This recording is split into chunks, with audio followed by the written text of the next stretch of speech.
کہ اسلام میں فرقے بنانا حرام ہے. جو شخص بھی اسلام کے اندر فرقے بناتا ہے اور مسلمانوں کی جمعیت کو توڑتا ہے وہ نبی صلی اللہ علیہ وسلم کا امتی ہی نہیں ہے.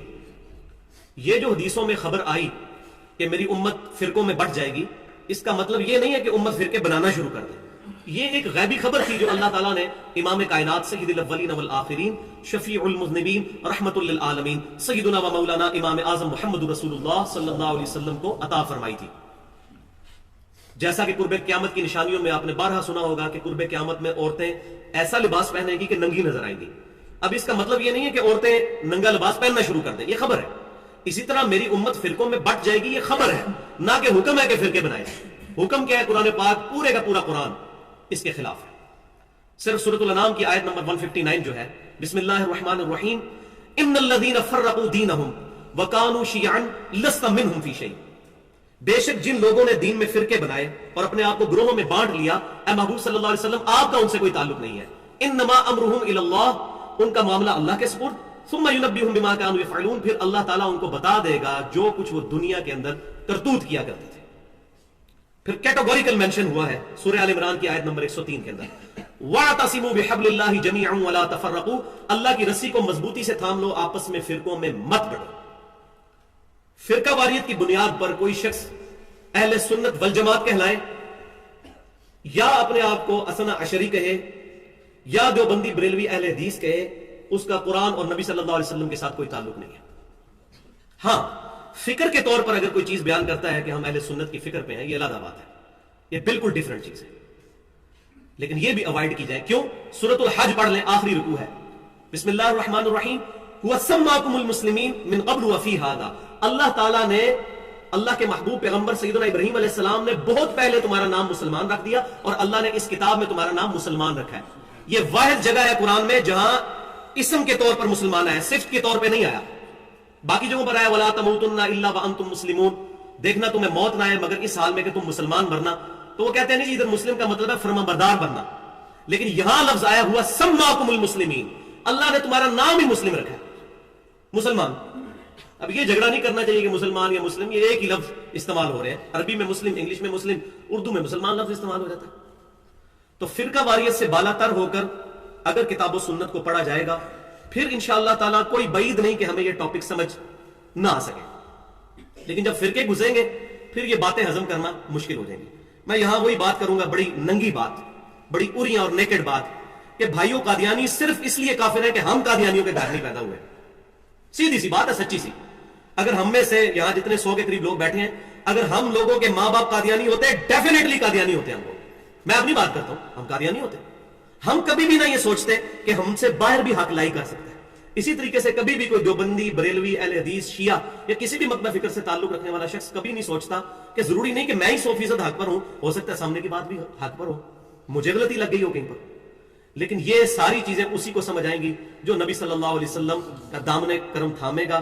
ان الذین فرقوا دینہم وکانوا شیعا لست منہم فی شیء. اور اس میں دوسرا جرم اسی کانٹیکسٹ میں یہ ہے کہ جو لوگ بھی حق بات کو چھپائیں گے نا، قرآن پاک میں ان پہ کئی جگہ لعنت کی گئی ہے یہود و نصارہ کے علماء پر کہ یہ کتمان حق کرتے ہیں.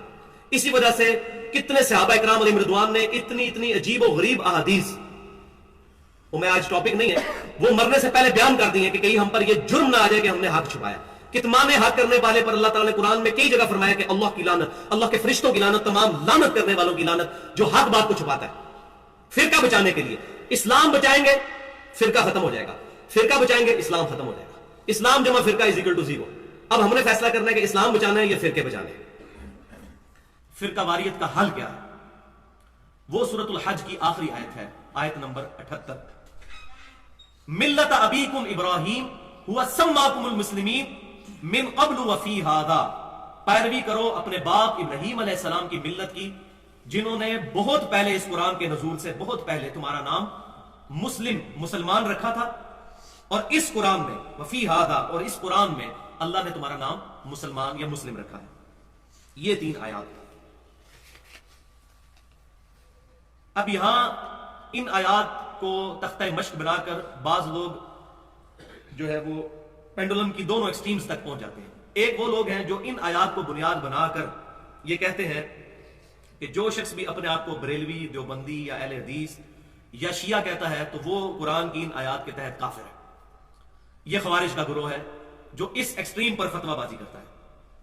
اور دوسری ایکسٹریم پہ وہ لوگ ہیں جو یہ کہتے ہیں کہ جی مسلمان کہلانا کافی نہیں ہے، اگر ہم مسلمان اور مسلم کہلائیں گے پھر فرق کیسے پتہ چلے گا؟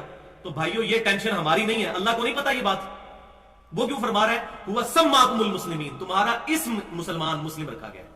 یہ صفت کے طور پر نہیں آیا، یہاں پر نام کے طور پر آیا. تو اللہ تبارک و تعالی ہمارا ہم سے بڑھ کر خیر خواہ ہے، اور اللہ کے محبوب صلی اللہ علیہ وسلم حریص علیکم بالمؤمنین رؤوف الرحیم ہے، مومنین پر ان کی جانوں سے بڑھ کر شفقت فرمانے والے ہیں. آپ صلی اللہ علیہ وسلم نے کیوں نہیں امت کو فرما دیا کہ تم اپنے آپ کو فرقوں میں بانٹ لینا؟ تو یہ دوسری پینڈولم کی ایکسٹریم ہے کہ نہیں یہ تو ہم صرف پہچان کے لیے نام رکھتے ہیں، مقصد یہ نہیں ہوتا. لیکن بھائیو میں یہ چیلنج کرتا ہوں کہ دنیا کی کسی حدیث کی کتاب کے اندر کسی محدث نے یہ فتویٰ دیا ہو یا یہ مسئلہ لکھا ہو کہ مسجدوں کے باہر جو ہے وہ بریلوی، دیوبندی، اہل حدیث یا اہل سنت والجماعت ان ناموں کے ساتھ مسجدوں کے باہر جو ہے پریزنٹیشن ہو اور اس کی وجہ سے امت کی جمعیت کو توڑا جائے؟ کہیں موجود نہیں. ہمیں اہل سنت یا اصحاب القرآن والحدیث والاجماع اس منہج سے اختلاف نہیں ہے، لیکن اس منہج کی بنیاد کے اوپر امت میں فرقے بنانا اور اس کی بنیاد کے اوپر اہل قبلہ اور اہل کلمہ کو مشرک اور بدعتی ڈکلیئر کرنا یا ان کو گستاخ رسول کہنا علی الاعلان، یہ بہت بڑا ظلم ہے. تو یہ دو پینڈولم کی ایکسٹریمز ہیں. جبکہ درمیان کی بات یہ ہے کہ ہم لوگ کتاب و سنت اجماع کو حجت مانتے ہوئے جتنے بھی اہل قبلہ اور اہل کلمہ ہیں ان کا احترام کریں، اور جہاں ان کو تعویل کی غلطی لگی ہے ان کی غلطی دور کرنے کی کوشش کریں. یہ کام ہم کوئی نہیں کر رہے، اور جو کام کرنے والا نہیں تھا وہ بڑے زور و شور سے کر رہے ہیں.